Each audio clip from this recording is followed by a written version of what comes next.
গৌৰৱ গগৈ ডাঙৰীয়াই বাৰে বাৰে হিমন্ত বিশ্ব শৰ্মা ডাঙৰীয়াক হু ইজ হিমন্ত বিশ্ব শৰ্মা বুলি কয়। হিমন্ত বিশ্ব শৰ্মা ডাঙৰীয়া অসমৰ মুখ্যমন্ত্ৰী আৰু গণতান্ত্ৰিকভাৱে নিৰ্বাচিত এখন প্ৰদেশৰ মুখ্যমন্ত্ৰী। হিমন্ত বিশ্ব শৰ্মা ডাঙৰীয়া 25 বছৰ এটা সমষ্টিত বিধায়ক হিচাপে নিৰ্বাচিত হৈ আহিছে, বহু বছৰ ধৰি মন্ত্ৰী হৈ আছিলে।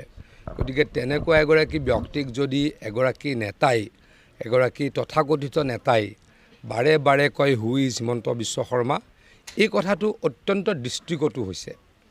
মই সেইকাৰণেই ভাবিবলৈ বাধ্য হৈছোঁ, যিহেতু তেখেতৰ পিতৃ 3বাৰ মুখ্যমন্ত্ৰী আছিল, তেখেতে বিদেশত পঢ়া শুনা কৰিছিল, তেখেতে অসমীয়া ভালদৰে নিশিকিলে। অসমীয়া ভালদৰে ক'লে এনেকুৱা এচাম মানুহ আছে, অসমীয়া ভালদৰে ক'লে নিজক ল' গ্ৰেডেড কৰা বুলি ভাবে।